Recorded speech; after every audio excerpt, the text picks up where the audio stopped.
Captain's log, stardate, June 17th, 2025.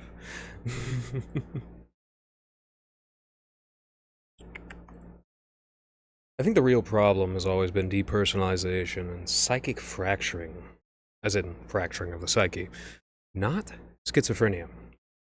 You see, the very word schizophrenia means a splitting. It was originally used to term people who were missing the bridging connection, the connective tissues between their right and their left hemispheres, and would experience isolated cross chatter, which is basically their brain sending signals meant to intercept with the other side, failing, and then being submitted to the consciousness as separate but equal dichotomies. It's the concept of the Gemini, which is likely a thought originally manifested by someone with cross chatter sometime in antiquity. The interesting thing about that duality is that there are two natures inside of one person that split out in a perfect bifurcation if it is true schizophrenia and not some other form of dissociative identity disorder, which we'll get into in a moment. The problem is the fractures that can take place that put someone in the place where the compartments of their mind are both not communicating properly and dominating each other. It's an unbalanced state. I think people with schizophrenia can end up in this fractured state easier than a singular-minded person. But how this comes about is almost always traumas and incomplete coping mechanisms. It was even reproduced through MK Ultra by use of trauma and selective programming. I've said before that Zionists created pimps. Somebody scoffed at that, but I'm serious. I'm not joking about that. Like, do you notice any pimps before 1970? No. After they killed Kenny and replaced our culture out from under us, black and white didn't matter. All were to be subjugated, divided, and conquered. And no matter how cartoonish and out of place they are, the fractured psyches could contain one element of their fractured psyches could be a pimp. And they're fully enmeshed in their roles, believing it as if they were born a preening, pompous peacock, helping the flow of bodies in the sex trade remain stable on the tumultuous streets where both danger and kindness could disrupt from the gaslighting of young women involved. It's a fascinating thing, fractured psyches. The term DID, dissociative identity disorder, cropped up in the DSM, and then the movie Split became well watched and quite well received. It went a little viral, if you will. And the excuse of people's thoughts being disorganized induced people to self-diagnose. Also, a lot of people self-diagnose because they're special snowflakes, you know. They want to be special.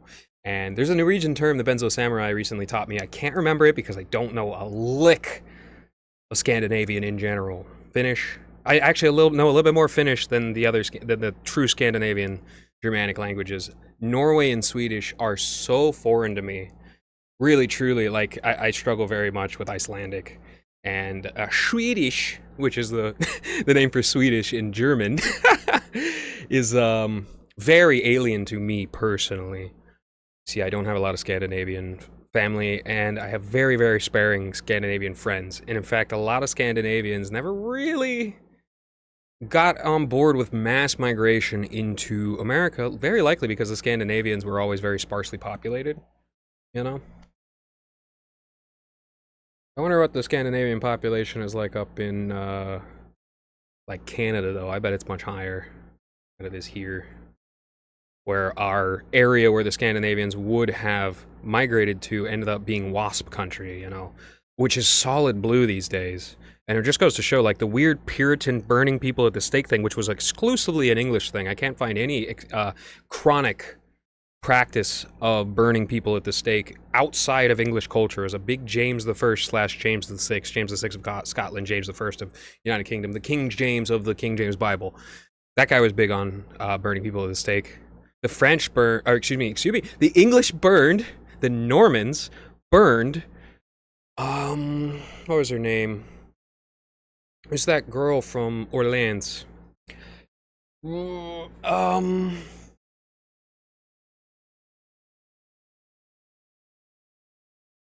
I forgot her name. She's the one that said all battles are first lost or won in the mind. It'll come to me at random. I apologize. You probably know who I'm talking about. She's the younger saint, the uh, the battle maiden, essentially, who was captured and was terrified of being burned of fire, and they burned her anyways. You know, it's just English things, and it's Norman things because the Normans and the native Celts, the native Britons, despise each other. In fact, there's no worse enemies than the Slagux of my family and the Normans, of which there is a little touch of in the Matthews family. So big time orange versus green dynamics going on there. But that's okay. Don't you worry about a thing. We got it wrapped up. It's all right. The love of America has triumphed over millennia's old conflicts because love is that powerful. Truly, truly, truly. Now, I'm getting off track. It's going to be a very, very long episode. I don't want this to go over an hour. So let's see where we can get back in line. You know, dissociative identity. Most people with dissociative identity disorder are on the streets in funny forms, medicated 24/7, maybe staying with relatives and being medicated 24/7, etc., etc., etc. They can be very, very, very dangerous depending on how little control they have over a store of violence in their psyches. In fact, I think it was it Robert Maxwell, Ghislaine Maxwell's father, the person who was close personal friends with Jeffrey Epstein. In fact, I was his patron, you know, the billionaire friend of Mossad and Jeffrey Epstein. He said he was possessed by a demon of lust. It was called a Dybbuk, if I remember correctly. Yeah, it's a very specific Jewish demon, and you can look this up if you don't believe me.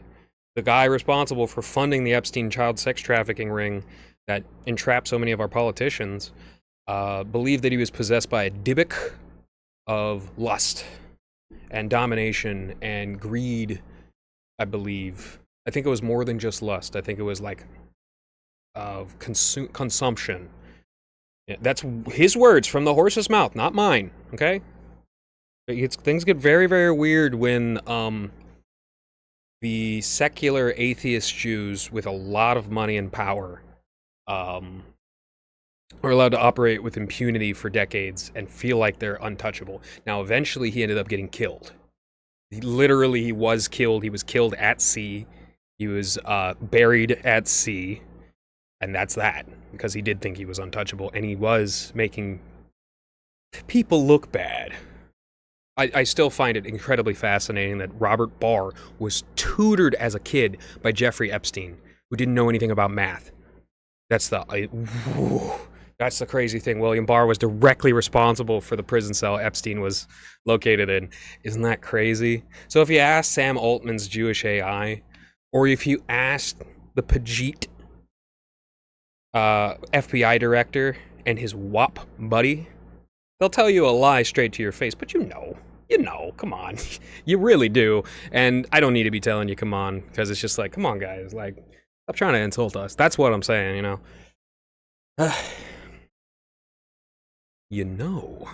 I don't think the term goy was used in the days of David and Solomon. The likely term was Gentile. Goy is a very negative connotation term. It's always been. Like how the word dog is often used, even though I've never used that. You hear it all the time. People say, "You died like a dog."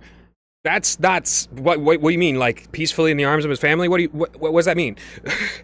You know, there's some Romans that would like weld metal to dogs and then light them on fire after covering them with pitch and then sicking them on the enemy. And they would crucify the dogs too and have parades where they would have the yelping dogs up on gibbets. You know, that's the pagan Romans for all you Cecius Maximus guys who are pining for the time of pagan Rome. Thank God Null is about Christianity. I'm not sure if he's an Orthodox or a Catholic, but it's very likely whatever he is, he's traditional. And he's not for this insane neo-pagan, neo-Roman, neo-Etruscan, neo-Grecian, all this crap that people cook up because they took one semester of history. Like, yes, it's good to have pride for Western civilization, Just don't lose your don't lose your mind over it, okay? It's that simple.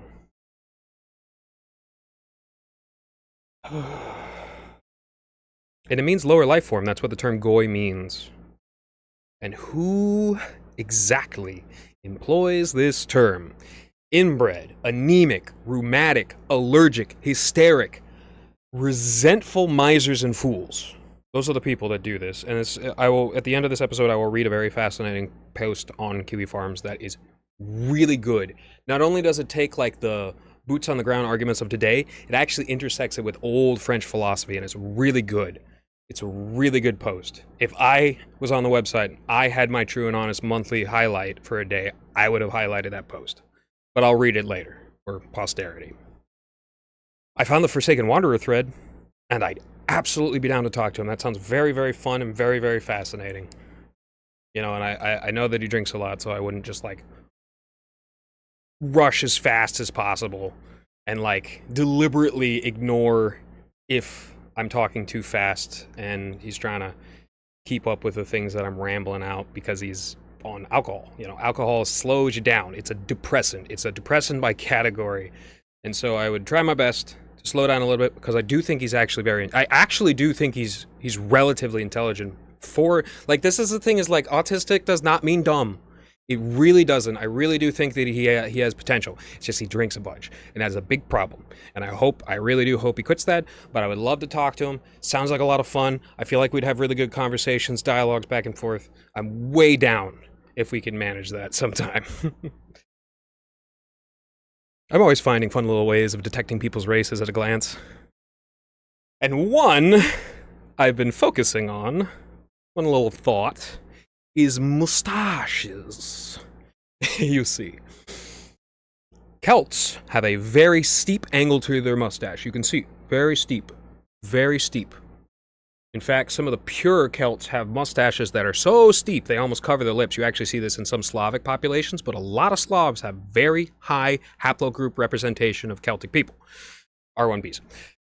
Actually, funny enough, people in Niger and Cameroon also have very high R1b haplogroups, so that's not necessarily an indication of whiteness, nor is whiteness a really good term. We'll get into that just a little bit later on, okay? All right. So, stashes. Celts have a very steep angle. That's how they're always depicted in art. And you see people with, like, contiguous Celtic culture that have kept both the pagan blood right and the religion alive in their, like, French, Irish, you know, communes, which is just isolated areas, but when French, probably literal communes. And they have that exact same gaunt face, long hair, steep mustaches. Now, this is to be contrasted with Germans. Germans have a very square mustache, very straight. You can tell how much North German genealogy, purer Germans than those in the South, is in a European man by the pitch of their stash, as well as the amount of Celtic admixture as well. You really, really can. This is a cool little thing that I've developed, and, like, you can literally even notice it on people who have shaved. You can see the path that they're... Forsaken Wanderer, for instance, I can see he's got a very heavy Celtic admixture. He's got the button nose, very, very classic. Pretty sure Sploogie's told on herself for having a cute little button nose. I'm sure she, I'm sure it complimented her face very well. And he also has a very steep... it's not 5 o'clock shadow from shaving with an electric razor. And you can see it. You can see how the goatee is round. Whereas goatees on German men are square at the top, round at the bottom, usually. Sometimes, square at the bottom, you see very German people, they got these, like, square to sharp, beards, and they go in sharp. I think the best mustache for a German person is thin, and then straight as a bar, and then fraying at the ends, like coming up and out at the ends. I think that is the coolest German mustache. And a good Celtic stash is a crescent that ends in sharp points. Like, if you can narrow down the thickness of your hair down to the bottom and then leave that area open, which sometimes a lot of heavy Celtic people do not have any hair that grows down here, right here. In fact, a lot of the Ogden original Irish people have large portions of their body that are not covered in hair. In fact, it's funny, the farther away you get from the Mediterranean, the sparser the hair gets, but let's not get into that conversation. That doesn't really matter that much. That's for women to talk about, okay? Men, don't be talking about differentiating body hairs, okay? We're known by our works, not our physical aesthetics, guys, like for real. But it's a fascinating thing to look at and to observe and to put on the statistics and to talk about and compare and contrast, and then it's all fun and games, you know? It's all a good time. But the later European stashes would go even harder. You all know what I'm talking about. Those crazy ones that go up, the big ones, we still have that tradition alive today. It's kind of a dying tradition, unfortunately, but we still have it alive today. To get into that a bit, we've all been mutts since like 1200 AD, after the Gothic diaspora fled the flooding Denmark. Denmark flooded around 1100. And over the course of the next couple of centuries, Denmark homogenized into something different than it was during the Norse era, which is to say, like a thalassocratic empire. The Danes ruled, the Norse were an empire that stretched literally from America. I'm not joking about that. It was called Vinland, to Greenland, to Iceland, to Norway, and then Denmark, and then Sweden, and then portions of Finland were owned by Sweden. It was a junior partner under Denmark. It was really, really big, and over time that started to get smaller and smaller and smaller and smaller and smaller. In fact, the people that created Russia were that exact diasporic Viking in modern day not Novgorod, St. Petersburg. It was renamed St. Petersburg. It used to be called something very pagan inside of Novgorod, but I don't know what it's called these days. I should know, because it's actually present in EU4, but I actually don't play in the Scandinavian regions a bunch. I had one really, really, really fun Denmark run. I would strongly suggest anybody play Denmark in EU4. It's very, very fun. You can do your Thalassocree, you can do your colony, you can do all sorts of cool stuff. You can be a trading empire, you can play tall, you can play wide, you can start taking over all of Russia's stuff and becoming the third Rome as Denmark. You can do all sorts of cool stuff. In fact, the Scandinavian regions are the only place I believe that you can actually get the rarest religion in the game in EU4, which is Norse. You got to do a whole bunch of, you got to jump through flaming hoops to get there, though.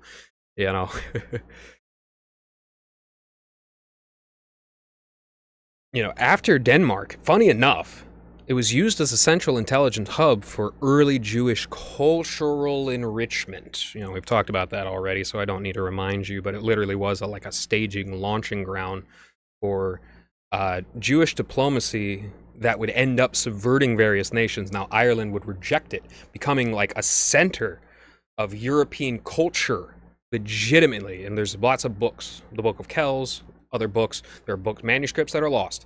But Ireland was both the center of Catholicism and like literally one of the three centers of Europe behind Rome and Verdun. Strasbourg, Lorraine, Lotharingia, the Rhine, all sorts of stuff. Back to Celtica or Celtica. I'm not sure how they would pronounce that. Depends. Probably Celtica, which is a big territory on the Rhine. But I do think it's cool to note, noting the different color varieties in a type of long-grown flower that has become less striking than the original hybrids, but healthier and more robust via thoroughbreeding. Just something along the lines of, making this thing that was a result of inbreeding and crossbreeding and turning it into its own specific cultivar, by specifically cultivating healthy populations of that particular strain of plant, oftentimes handmade. Like the Celtic people, one of their greatest contributions to society is the wonderful food, the produce that they created. They created blueberries, they created strawberries out of these little, vine fruits. They literally created broccoli to the point where broccoli is not found in nature. In fact, scientists speculate that it can't grow of its own accord. In fact, it needed human interaction and intervention in order to grow. Brussels sprouts from Brussels. That whole area was just south of Brussels. Just south of Brussels is the borders of Celtica. And all these things are some of the best things that you can put in your body. Everybody around the world, some of the best things for humanity. The Celtic people really did try to contribute and help humanity. And it's very, very sad. I hate to say it, and I love my Germanic brothers, but like my cousins, but it's really, really sad what the Germans did to the Celts, you know? I can understand the Romans doing it, right?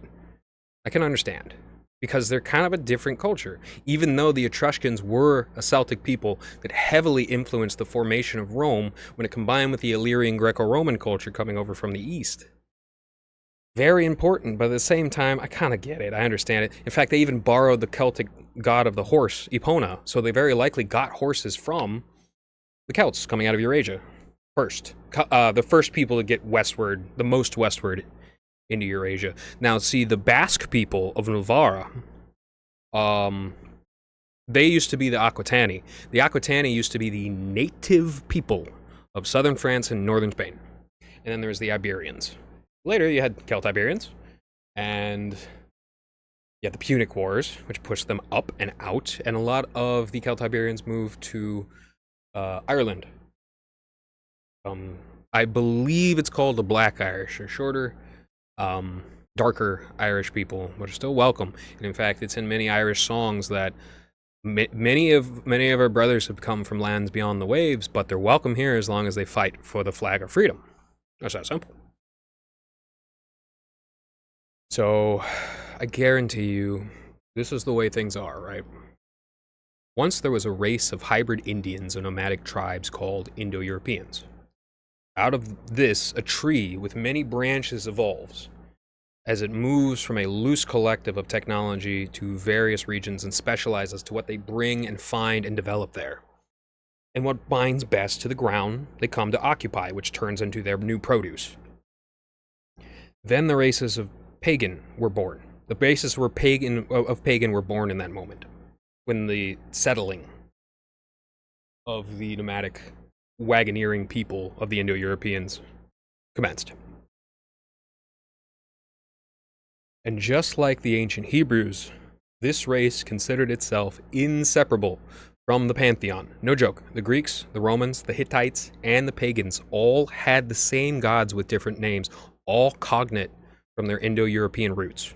For instance, Zeus is a sky father, and that's the etymology, that's where the Latin word for God, Deus, is derived from, even though Zeus and Deus are no longer synonymous.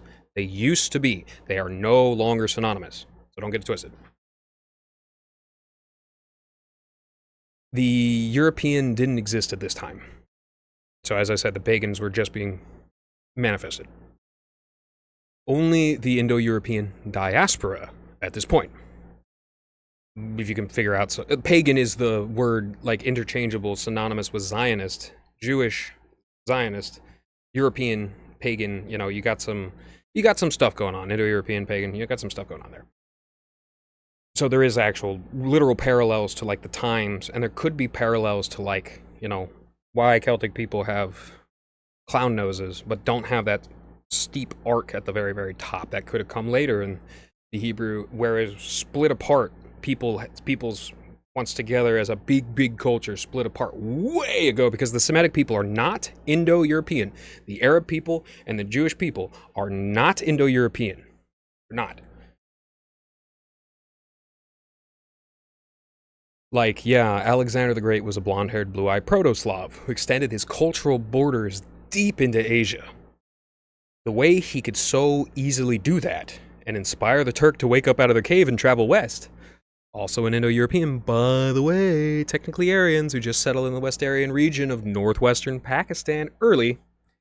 What he was doing, Alexander was going around activating lodestones in the Indo-Iranian Persian substrate. He was inoculating it with proof that its culture could thrive through certain methodologies.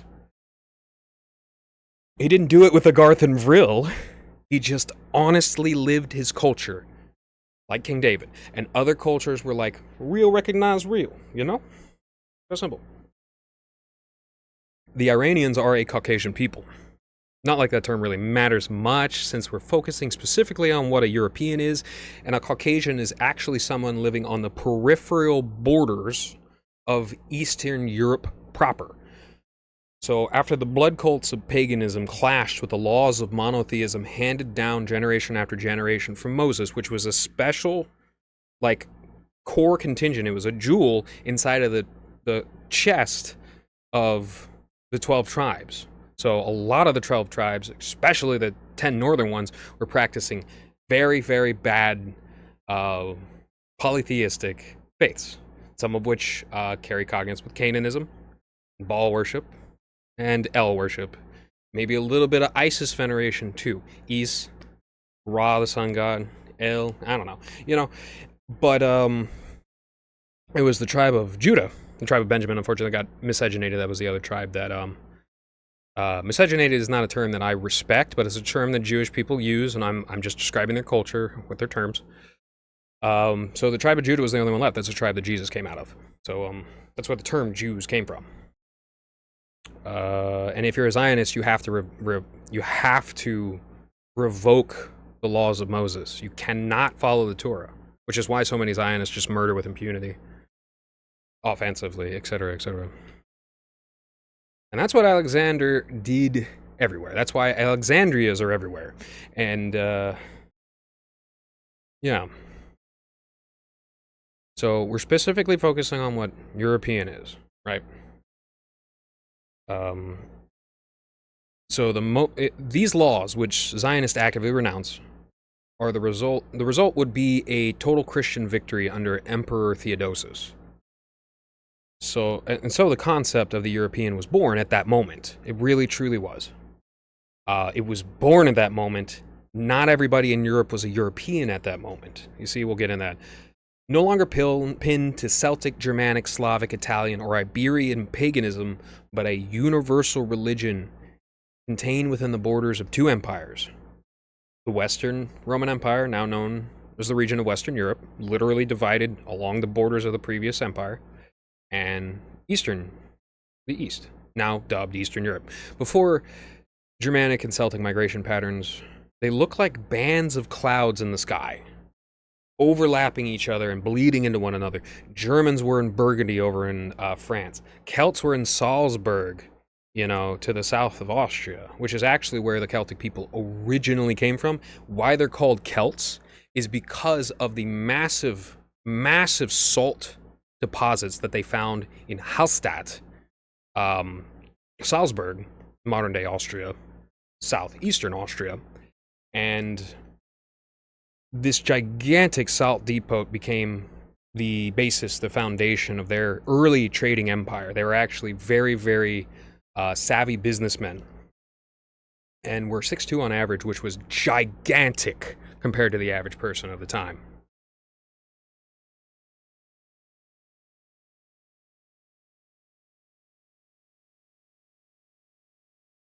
Germans were in Burgundy, Celts were in Salzburg, and you would be hard-pressed to find anyone who could tell the whole history from corded ware and beaker folk up to Caesar crossing the Rubicon and declaring jihad on the Gauls. Which, mind you, I don't find it any coincidence that Islam arose out of the peripheries of the ancient Roman Empire that actually collapsed that portion in its later Christian chapters, right? So, I think Rome, pagan Rome, very, very heavily influenced Islam. And in many ways, Islam is a way of reverting back to pagan Rome. And now I refer to the Third Rome in Russia, that is obviously a Christian Rome. Duh.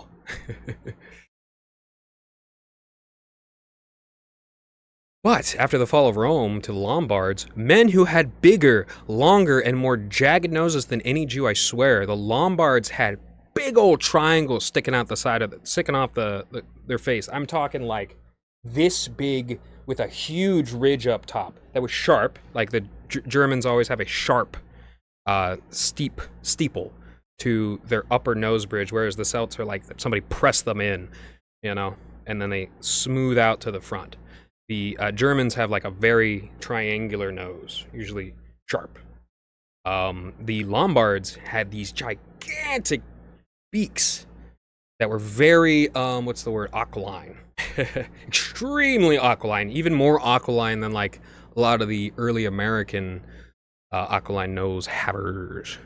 I don't know what was going on with the Lombards, but they had huge schnozzes. Now, Charlemagne, it would need to be reformed under him. A crucial element was forgotten by Rome, the Germani, and they would have to be brought into the fold by force in order for Europa to be born.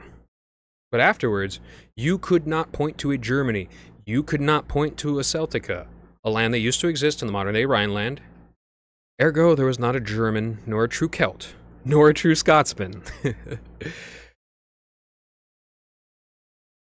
For a very long time, until a strange mirroring of modern Israel was first enacted by Prussia, a move that actually caused the slow-moving genocide of like 50 different Germanic cultures that spoke dialects other than High German of the Lutheran Bible and induced the world's first welfare state. Interesting to think of the people who created the Weimar Republic and their various origin stories. Same thing was done in Ukraine, and the same devastation of Christian communities, Europeans, make way for a movement that LARPs like the mythos and fishtales of their great ancestors, be they Scythians or Gotha or Israelite. It's all the same. It all blurs together for me, because I detect the essence and not the aesthetics. As simple as that, and I encourage anybody to do the same. Then, this was done to another country, Palestine. One would imagine Germany and Russia were petri dishes for this project, but it all boils down to sick-in-the-head parasitic Freemasons using other people's religions, races, and cultures to manipulate them, and to manipulate the narrative. There are tons of lies injected into children's minds through public school. Russia invented the public school state-run system to create 1 million soldiers. This brainwashing and manipulation of history would be so successful that Prussia would come to be known as an army with a state, not a state with an army. I could go on and on and on about the history of this, as I believe it's very relevant and important, but it is like spinning my wheels on things I've talked about a ton already. But I think it's important right now to recognize what a European is, and to not get caught up in the Marxist terminology of white man versus black man, or white man and black man being a real concept at all that exists outside of the minds of fools. A European is someone with European culture. I would assert Russians are European even if they live in Asia. Jewish bean counters were never European. I would assert Russians are European even if they live in Asia. Oh, sorry, I repeated that part. But like gypsies or pikeys, they wander through the body like a cyst, not a functioning cell that wants to and is meant to slot into an organ working together that serves the body, but a metastatic tumor cell with the intent of never regulating its malignant growth and draining resources on a worthless, painful lump. Still, no gypsy ever called me cattle. They have no qualms about stealing from me, though. They put wheels on their carts to harken back to their Indo-European ancestors to settle in the Western Caucasus, so they can't ever permanently be anybody's neighbors. That's basically a loophole in Christianity. Just like inviting a bunch of Jewish people in a Christian or Muslim society to operate usurious loan sharking businesses for ignobles, as they would be accurately termed. You can't be noble and be undermining your own country. That's not how that works. Your nobility is literally dependent on your country being successful and the rate at which you increase its success. It's that simple. Man, Kiwi Farms has so much potential. I've been spending a lot of time there recently, receiving updates on the war.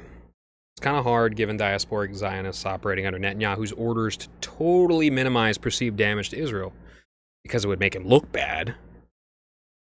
Meanwhile, real Israelis are suffering. Perceived damage to Israel. There's likely more revolutionary fervor in Israel than in Iran right now. It's just kept in check with techno-feudal domination and socialist cultural subversion to the will of the state. But I digress. Kiwi Farms is so funny, and it can be so wholesome sometimes. But a lot of these punctuations are found wading through an absolute ocean of diarrhea, which is not normal. Before you blurt that out, that's not normal. Life has gifts and blessings everywhere. It's people going, Durka Durka, hit you with a rock. that causes places to desertify.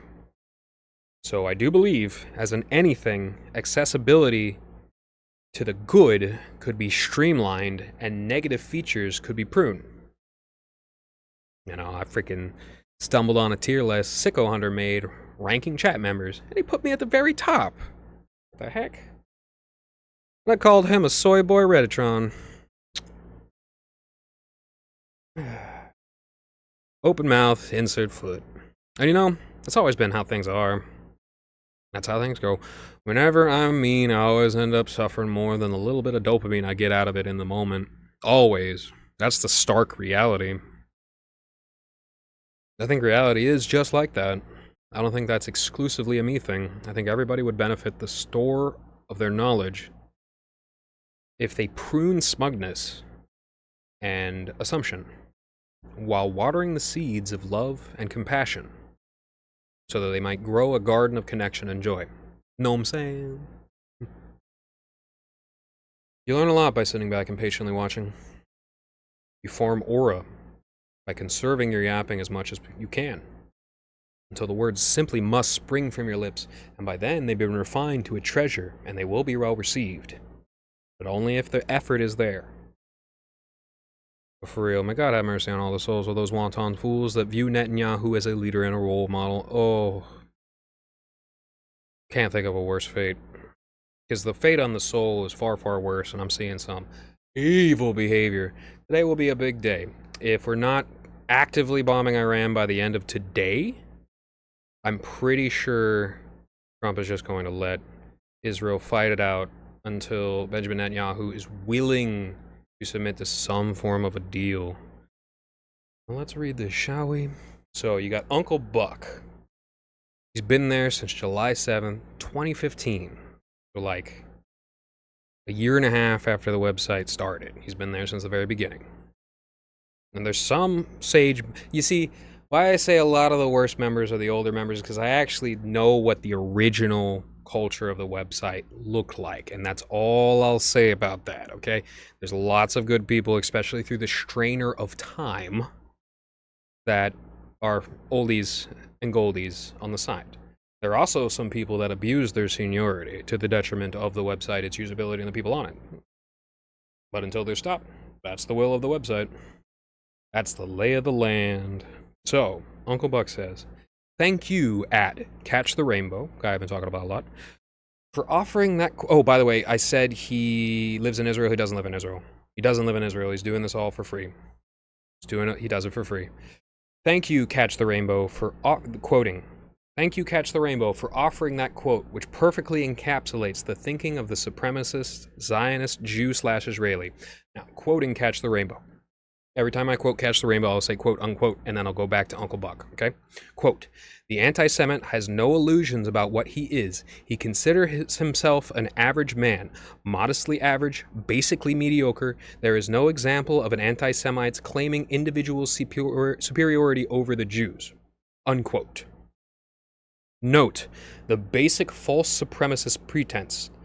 The Jews, which ones, are superior to anti-Semites. Again, which ones? Based solely on the Jews' contention that you are an anti-Semite. It's a very basic bitch way of setting up any number of additional false premises, while at the same time maintaining the underlying function that the Jew, solely for being Jewish, even when said Jew is less Jewish than the actual Jew descended from people who constantly live there, colloquially known as the Promised Land, is not superior to all non-Jews, but has the inherent right to hold a superior position over all non-Jews. It's not only superior to all non-Jews, but has an inherent right to hold a superior position over all non-Jews. That's the assumption being made with this philosophy that Catch the Rainbow is quoting, and I'll quote him again, quote, but you must not think that he is ashamed of his mediocrity. He takes pleasure in it. I will even assert that he has chosen it. This man fears every kind of solitariness, that of the genius as much as that of the murderer. He is the man of the crowd, however small his stature. He takes every precaution to make it smaller, lest he stand out from the herd and find himself face to face with himself. Unquote. Much of this is little more than claptrap, name-calling, and attempting to further that Jewish status of supremacy to the mediocre. But it also is meant to set up the subsequent point. Quote, he has made himself an anti-Semite because that is something one cannot be alone.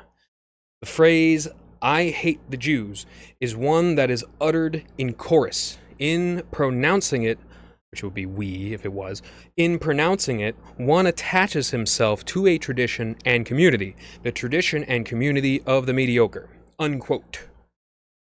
That is projection. Jews generally are both xenophobic and insular and do not truly assimilate into larger cultures of the places they have inhabited. This is not inherently evil in of itself, as it ensures long-term survival for the group, though often leading to said group being hostile towards its hosts, something Jews, again generally, have been towards most places they've lived in any great number. What the author of the statement knows is that the community of the so-called mediocre doesn't hate Jews simply because they're Jews. People, regardless of where they're from, are just people after all. People hate Jews, particularly Zionist Jews / Israelis, not so much for being Jews, but for supremacist behavior.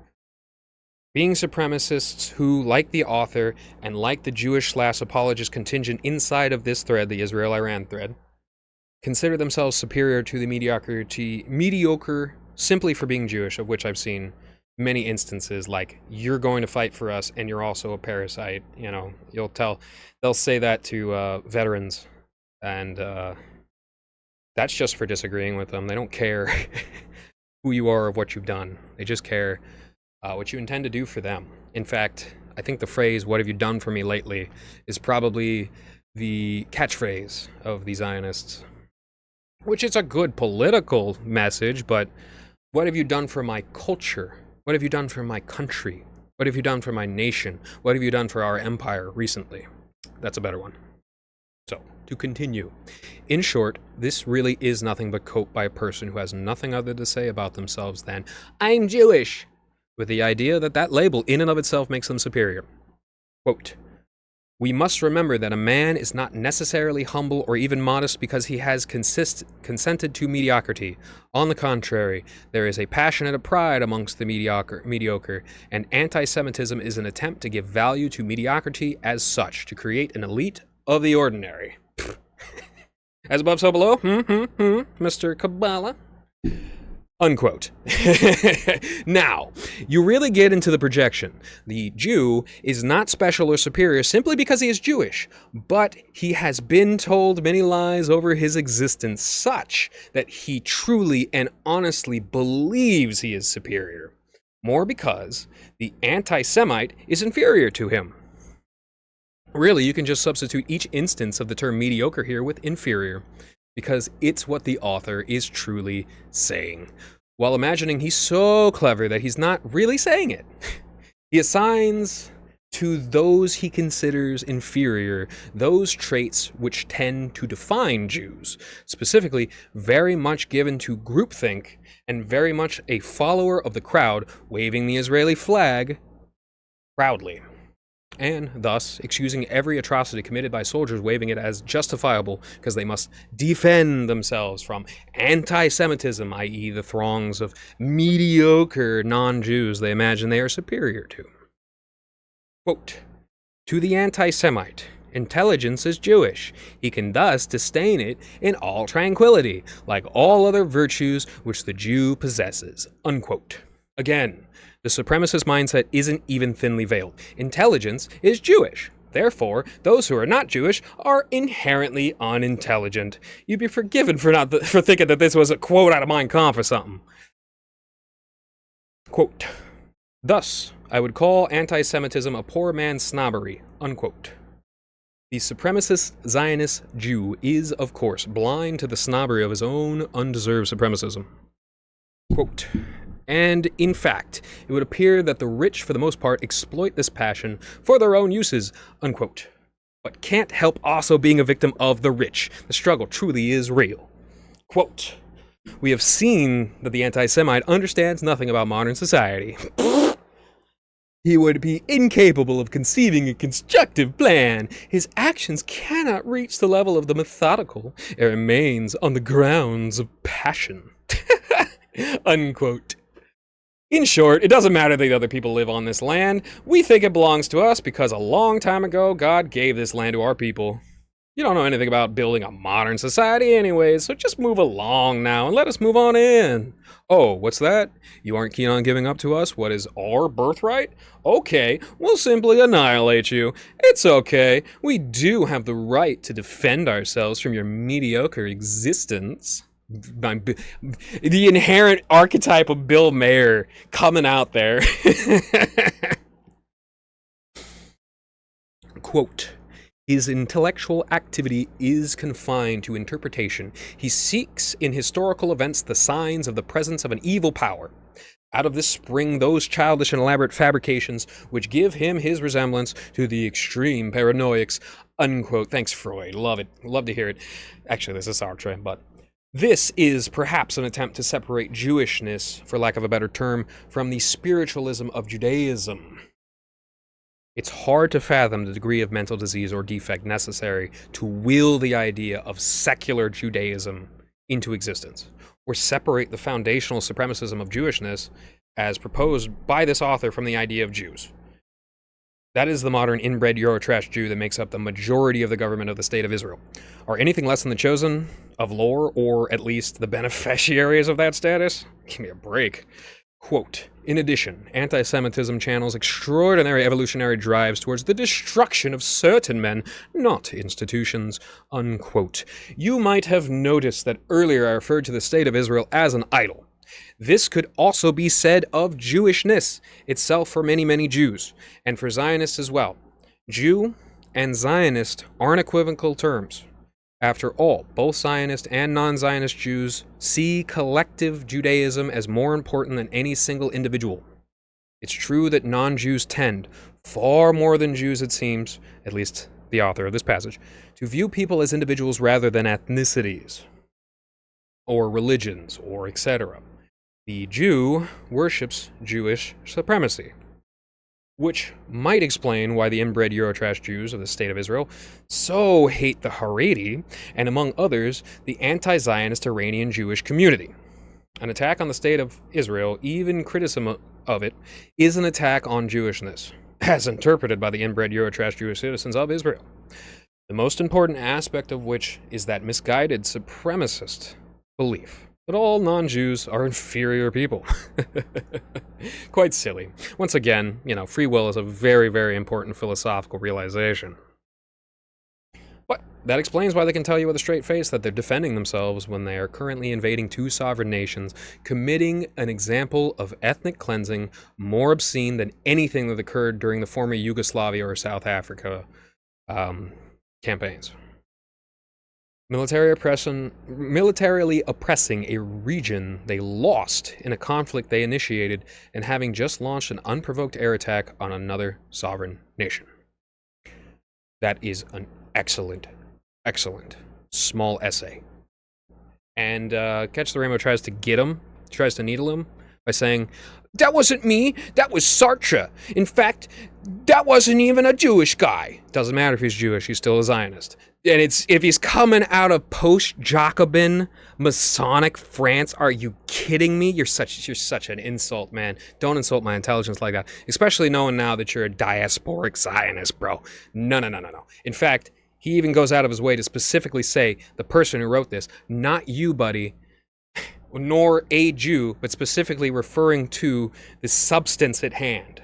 Course, obfuscate, move the goalposts, distract as much as possible, downplay the damage that's been done to my argument, upplay every little thing that I can try and pretend was a victory over my enemy. And eventually it gets very, very tiresome. And people with a strong moral system that they were raised with by their parents, which is something that modern society has really tried to destroy, see right through that. They see right through that.